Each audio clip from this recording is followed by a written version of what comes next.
સાથે બેસવું એટલે બાળક સાથે વાત કરવી, બાળકને વાલ કરવો, બાળકને પ્રેમ કરવો, બાળકને પૂછવું કે બેટા આજે તે શું કર્યું, આજે સભામાં ગયો, સભામાં તું શું શીખ્યો, આજે સ્કૂલમાં ગયો તો સ્કૂલમાં તને કઈ વાત કરી, ઓકે તારો બેસ્ટ ફ્રેન્ડ કોણ છે, એની કઈ તને શું વાત ગમે છે, જાણો.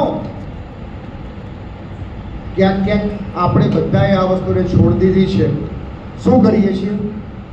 બાળકને મોબાઈલ હાથમાં આપી દઈએ છીએ જેથી કરીને આપણને 5, 7, 15 મિનિટ કે કલાક બીજો ટાઈમ મળી રહે. બસ એમાંથી બહાર આવીને બાળક સાથે જો બેસવામાં આવશે તો ખરા અર્થમાં વાલી બની શકે છે. બાળકને પૂછીએ આપણે કે આજે તે લેસન કર્યું, તે લેસન શું કર્યું. બાળકને લેસન કરવા માટે મોબાઈલની એપ્લિકેશન ચાલુ કરીને આપી ન દઈએ, જો આપી તો ક્યાંક કંઈક થાપ ખાઈ જવાશે અને આપણે વાલીપણામાંથી કંઈક પેલા વાલી બની જઈશું જે ખરેખર વાલી નથી. કારણ જો બાળક મોબાઈલ લઈને બીજા રૂમમાં ચાલ્યો જાય છે અને બીજા રૂમમાં જઈને કે હું પોતાનું મારું લેસન કરું છું એવું જો વિચાર કરતો થઈ ગયો ને તો વિચારો હવે બાળકે એક સ્ટેપ આગળ વધવાનો પ્રયત્ન કર્યો છે તમારાથી દૂર જવાનો. આપણાથી દૂર જવાનો બાળક જ્યારે પ્રયત્ન કરે છે ને ત્યારે વિચારી લેવું પડશે કે હવે મારે જાગવું પડશે, મારે બદલાવવું પડશે, મારે મોબાઈલનો ઉપયોગ ઓછો કરવો પડશે. લેસન કરાવો છો, બાળકની સાથે બેસી, ભલે મન નથી આવડતું, બાળકની સાથે બેસી એની સાથે રહી અને મોબાઈલમાં લેસન કરાવો તો મોબાઈલમાંથી લેસન કરાવો. કારણ કે પ્રમુખ સ્વામી મહારાજે કીધું છે કે સાયન્સ વગર સંસ્કૃતિ પણ નકામી બનશે. કારણ કે આપણે દરેક મંદિરોમાં સંસ્કૃતિની સાથે સાથે સાયન્સનો કહેતા કે ટેકનોલોજીનો આપણે ઉપયોગ કર્યો છે અને ઉપયોગ કરીને આપણા મંદિરોને શ્રેષ્ઠ બનાવ્યા છે. આપણે પણ આપણા બાળકને મોબાઈલનો ઉપયોગ કરવાની સંપૂર્ણ ના નથી પાડવાની, પણ એનો વિવેક શીખવવાનો છે. તો શું કરવાનું છે? તો બાળકની સાથે બેસીને બાળક વ્યવસ્થિત રીતે મોબાઈલનો ઉપયોગ કરે છે કે નહીં એ જોવાનું છે. બાળકની સાથે બેસીને બાળકની સાથે વાત કરવાની છે. બાળકની સાથે બેસીને એવા કેટલાક મેગેઝિન છે, મેગેઝિનો આપણે વાંચવાના છે ને વંચાવવાના છે.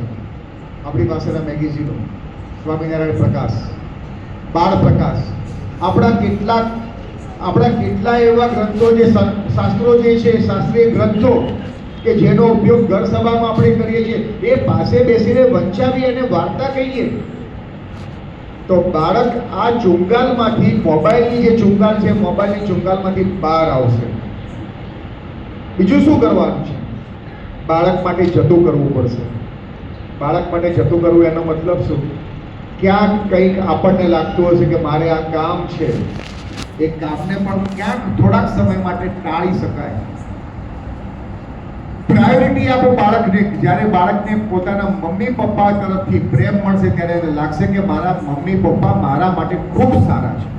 અને જ્યારે તમે કે હું સારા બનીશું ને તો ઓટોમેટિક બાળકને જે વાત કરવામાં આવશે વાત એ આપણી માનતો થશે. એટલે બાળક માટે ક્યાંક ક્યાંક આપણે વાત જતી કરવી પડશે. બાળક માટે આપણે કેટલુંક સ્વીકારવું પણ પડશે. અહીંયા સંતો આપણને વાત કરે કે બાળ સભામાં બાળકોને મોકલો, તો બાળ સભામાં બાળકને મોકલવો કેમ? કે મહંત સ્વામી મહારાજ સત્પુરુષ ભગવાન વાત કરે છે. એટલા માટે કે બાળ સભામાં ક્યાંક તમને મને એવું લાગશે કે મારો બાળક જે સભામાં આવે છે એના કારણે એના અભ્યાસમાં ક્યાંક કંઈક ખલેલ પડે છે. સાચી વાત છે. ક્યાંક ઘણા બધા વાલીને એવું લાગે છે કે મારો બાળક સભામાં આવે છે એના પરિણામ સ્વરૂપે વાંચવાનું બગડે છે. પણ સાચી વાત કરીએ તો વાંચવાનું બગડતું નથી, વાંચવાનું સુધરી જાય છે.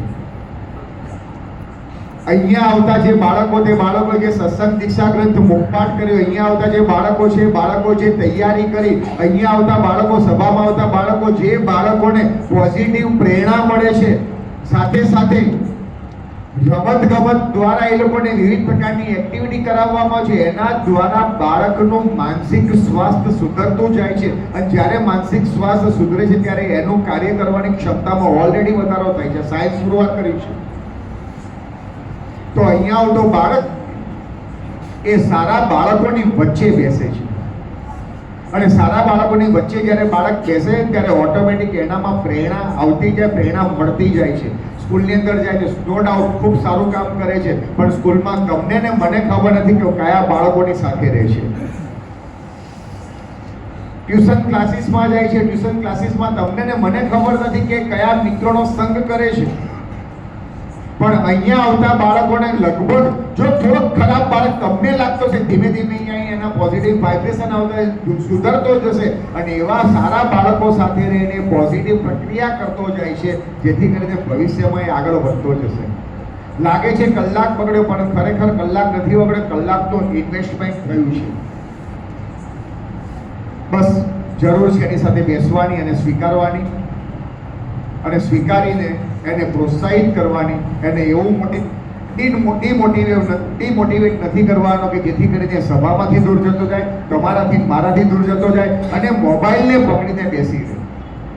આ બાબતને જો ધ્યાનમાં લેવામાં આવશે તો 100% આપણા બાળકો આપણું કયું કરતા થશે. અને આજે દુશ્મન જે લાગતો, ખરેખર દુશ્મન તો ના જ કહેવાય, છતાં પણ ક્યાંક દુશ્મન જેવું કામ કરી દેતો, કારણ કે પાસે રહીને ક્યાંક ખરાબ કામ કરી આપે, ખરાબ કામ કરાવી દે છે.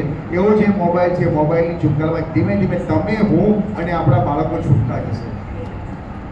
આની માટેનો સૌથી શ્રેષ્ઠ ઉપાય જો કોઈ હોય ને તો મહંત સ્વામી મહારાજ અને બ્રહ્મ સ્વામી મહારાજે આપણને એક ભેટ આપી છે, અને એ ભેટ છે બાળ સભા અને બાળ સભા રૂપી બાળ પ્રકાશ. લાગે છે માત્ર 70 રૂપિયાનું લવાજમ. 70 રૂપિયા એટલે શું કહેવાય? 2 વડાપાઉં. 2 વડાપાઉંની ભાવમાં આપણને એક આખા વર્ષનું ભાથું આપી દે છે. ઘણાને એવું લાગતું છે મારો બાળક નથી વાંચતો, નો પ્રોબ્લેમ, નથી વાંચતો, ઘરમાં પડી છે, એકાદ દિવસ પણ એને એકાદ વાક્ય પણ નજર પડી જશે ને એની ઉપર, અને એ એના જીવનમાં પરિવર્તન લાવશે તો ખરેખર આખા જીવન માટેની એક સંભાળો બની જશે. આપણે એવું ના કરી શકીએ કે રોગ થયા પહેલા જ એના પ્રિવેન્શન સુધી? એવું જ કહેવાય છે ને કે જાગ્યા ત્યારથી સવાર. તો જાગ્યા ત્યારથી સવારનો મતલબ શું સમજવાનો? કે આપણને મહંત સ્વામી મહારાજ એમને તો નથી શરૂ કરાવી બાળ પ્રકાશ કે કોઈ પણ પ્રકારના ગ્રંથ, બાળ સભા, રવિ સભા, આ કોઈ પણ પ્રકારની સભા એમને તો શરૂ કરી જ નથી. એની માટે શરૂ કરીએ કે જેથી કરીને આપણા બાળકો, આપણામાં કંઈક પરિવર્તન આવતું છે. તો આ જે બાળ પ્રકાશ જે છે, બાળ સભા જે છે, બાળ સભા ખરેખર આપણા વિકાસ માટે છે, આપણા બાળકોના વિકાસ માટે છે. 70 રૂપિયાનું લવાજમ વાર્ષિક ઘણા વાલી એવી ફરિયાદ કરશે કે મારા ઘરે નથી આવતું, અહીંયા જ મંગાવી દઈએ તો, અહીંયા જ કુરિયર દ્વારા મંગાવી દેવામાં આવે.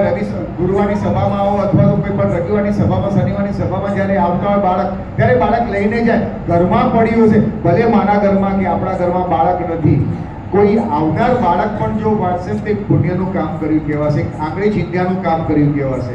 અને એમાંથી કંઈક સુધારો થશે તો ગુલાબજાન સ્વામીની વાત મુજબ કહીએ તો એક બ્રહ્માંડ ઉગાડ્યાનું ગુણ આપણને મળશે. અને એ ગુણના ભાગીદાર થવા માટે માત્ર સામાન્ય લવાજમની અંદર, આપણા ઘરની અંદર જે વાર્તાઓ, આપણા ઘરની અંદર જે સંસ્કારનો દીપક પ્રગટશે ને, દીપક ઉગશે ને, દીપક જાગશે ને, એ ખરેખર આપણા કુળ દીપકને બચાવશે. તો આપણા કુળ દીપકને બચાવનારો આ બાળ સભા, આપણા કુળ દીપકને બચાવનારી, આપણી આગામી પેઢીની સંસ્કૃતિને રક્ષણ કરનારી, આપણી પેઢીનું રક્ષણ કરનારી આ રવિ સભા, સત્સંગ સભા, એ સભામાં આપણે જઈએ. 1 કલાક એવું ન સમજતા ભલે આવીને બેસી રહેજો, ભલે આવીને સ્વામિનારાયણ થતું, પણ 1 કલાકમાં આપણામાં જે પોઝિટિવ વાઇબ્રેશન જે ઊભા થશે ને, એ ઊભા થયેલા પોઝિટિવ વાઇબ્રેશન ખરેખર આપણા જીવનમાં બદલાવ લાવી દેશે. બસ આજે જ આપણે સૌ પ્રેરણા એક નિયમ લઈએ, એક નિશ્ચય કરીને ઊભા થઈએ કે મારા ઘરે બાળ પ્રકાશ નથી આવતું, મારા ઘરે સ્વામિનારાયણ પ્રકાશ નથી આવતું, તો એની માટેનો પ્રયત્ન કરું. લવાજમ હું આજે જ ભરી દઉં. ભલે મારો બાળક અંગ્રેજી મીડિયમમાં છે, પણ હું એને ગુજરાતી મીડિયમમાં પણ પાકો કરવા માટે, ગુજરાતી વોકેબ્યુલરી જે છે એ વ્યવસ્થિત કરવા માટે, ગુજરાતી માતૃભાષાનું જ્ઞાન વ્યવસ્થિત થાય તે માટે ગુજરાતી ભાષામાં જ એનું લવાજમ બંધાવું. અને દર મહિને આવતું આ બાળ પ્રકાશ એને હું પણ વાંચું, મારા બાળકોને પણ વંચાવું અને બીજાને પણ વંચાય. પસ્તીમાં ના આપતા બીજાને કોકને આપી દેજો, પસ્તીમાં ના આપી બીજાને વંચાવી સદુપયોગીનું કાર્ય, સમાજ સેવાનું કાર્ય હું કરું, એવું બળ, બુદ્ધિ અને શક્તિ આપે એ જ મહારાજ સ્વયંને ચરણોમાં.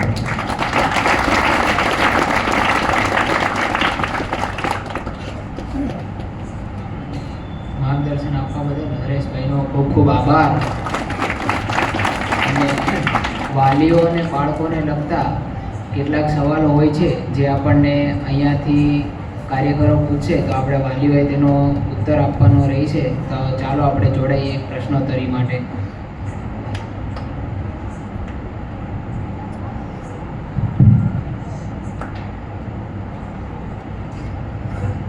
શ્રી સ્વામિનારાયણ ભગવાનની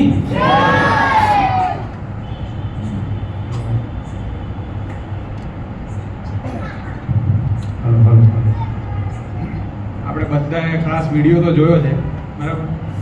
હવે જે વિડીયો જોઈને અમારા બેના મગજમાં છે ને થોડા પ્રશ્નો ઊભા થયા છે અને બધા પ્રશ્નો છે ને બાળકો રિલેટેડ જ છે અને આપણે અહીંયા બધા વાલીઓ જ બેઠા છીએ. તો હવે આ પ્રશ્નોના જવાબ છે ને તમારે અમને લોકોને આપવાના છે બરાબર, કેમ કે તમારા જ બાળકો બેઠા છે ને એ લોકોના રિલેટેડ જ છે પ્રશ્નો બરાબર. તો બધા આપશો ને જવાબ અમને? એટલે આપણે એક કામ કરીએ, આપણે વાલીઓ પાસે જઈને જ એમને પ્રશ્નો પૂછીએ. કોઈ વાંધો નહીં. સારું, ચલો.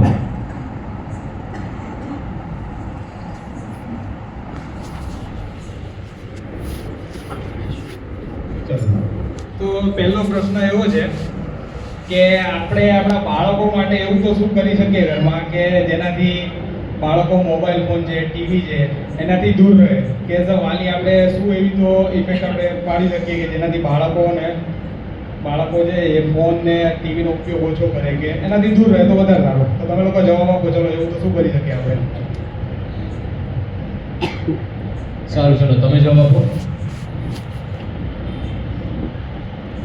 છોકરાઓને ટીવી મોબાઈલ ના આપવા, રમકડા આપવા, તે રમકડા રમા એટલે ટીવી મોબાઈલ ના જોવે. તમારો જવાબ સાચો છે.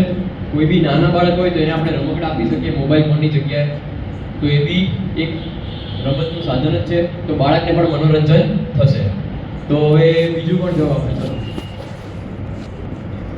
આપણા બાળકો અહીંયા બેઠા છે બરાબર, એટલે આપણે એમના માટે જવાબ આપવાનો છે, એટલે બધા આગળ ઊંચી કરજો.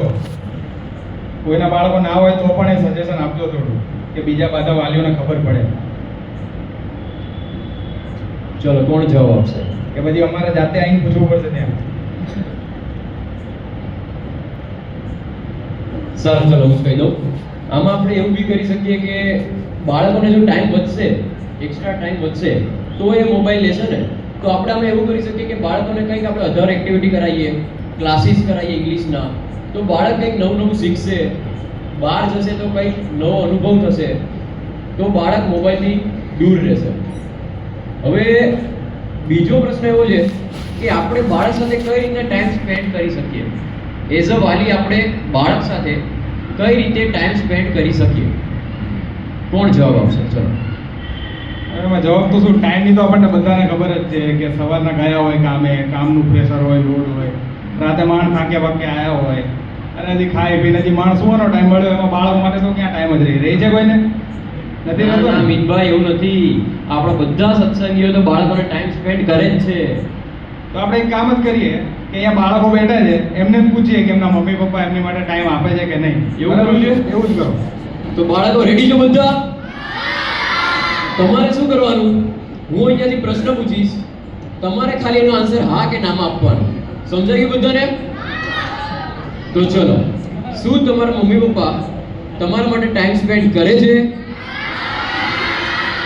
આગળ ઊંચી કરો, ચલો કેટલાના મમ્મી પપ્પા આપે છે એમને ટાઈમ? તો અડધા જ છે. ચલો કોઈ વાંધો નહીં. આગળ નીચે ખાસ આ બાળકોના વાલીઓને ધન્યવાદ આપવો જોઈએ કે એમના બાળકોનો માટે એ લોકો ટાઈમ આપે છે એમને, આટલો રોજ સવારનું કામ હોય તો પણ બરાબર. હવે આપણે ચલો જે વાલીઓ ટાઈમ આપતા હોય એમાંથી વાલીઓ અમને કહો કે કોણ કેવી રીતે આખો સમય કાઢે છે દિવસમાં એમના બાળકો માટે, તો જેથી બીજા વાલીઓને ખબર પડે કે એઓ શું કરી શકે. સારું, ચલો તમે જવાબ આપો. બે માણસ હીરા ઘસવા જઈએ છીએ. સાંજે હીરા ઘસી આવી બે માણસ મારા ઘરના રસોઈ બનાવે, ત્યાં સુધીમાં છોકરીઓને જે સ્કૂલમાં લેસન આપ્યું હોય એ હું કરે છે એ બધું સંભાળ્યું. એવી રીતે હું કલાક એ કે પસાર કરું છું. ખાવા ખાઈને પછી પાછા એ લોકોને મોઢે કરવા બોલે, એ લોકો એને મગજમાં થોડીક સારી અસર થોડું હોશિયાર એ રીતે મદદ કરું. ચલો, ખૂબ જ સરસ. સારું, ચલો બીજા કોણ જવાબ આપશે? બાળકોએ તો ઘણા બધા હાથ ઊંચા કર્યા હતા. એમના જ વાલી અહીંયા બેઠા છે ને, તો આંગળી ઊંચી કરજો જરા. કે આપણે બાળકોને કહીએ કે તમારા પેરેન્ટ્સને આમાં કઈ શરમ ભરવાની વસ્તુ છે જ નહીં, આપણે સારા માટે જ પૂછીએ છીએ એટલે. સરસ સરસ જયેશભાઈ.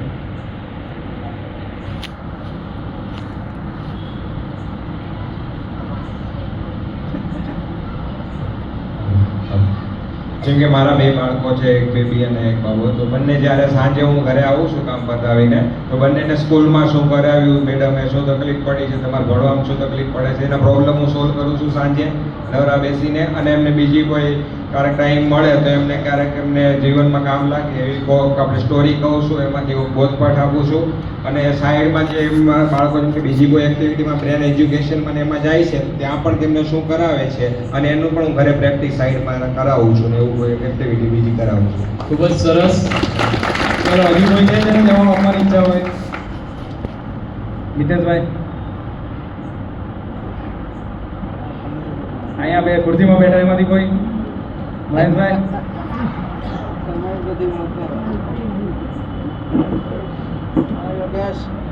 હવે મારે ટાઈમ કાઢવો કે ના કાઢવો એ તો પ્રશ્ન અલગ છે, પણ છોકરા તો એટલા મજબૂત છે કે ટાઈમ પરાણે કઢાવે છે અને લઈ જાય. ભાઈ આપણે ઘરે આવીએ એટલે જમીન નવરા થઈએ એટલે બેડમિન્ટન રમવા કેવી રીતે કંઈક ગેમ રમવા લઈ જાય.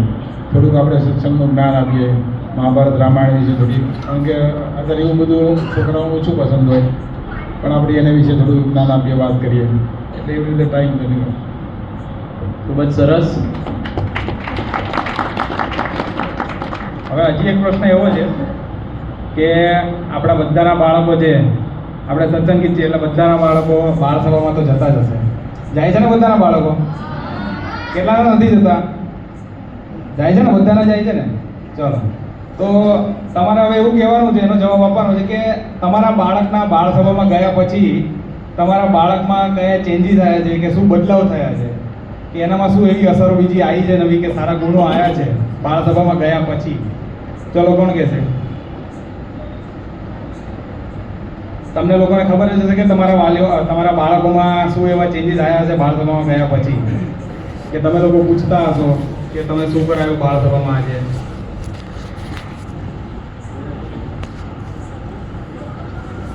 કંઈક તો ફેરફાર લાગ્યો હશે ને સભામાં આવવાથી. સ્વભાવ સારો થયો હશે, વાતચીત કરવાનો ટોન સારો થયો હશે. તો શું સારું થયું છે? કોણ કહેશે? શું ચેન્જીસ એવા તો આવ્યા છે બાળકોમાં? કે નથી આયા? આયા છે કે નથી આયા? હા કે ના? આયા છે. તો આયા છે તો શું પછી કહો શું આયા છે?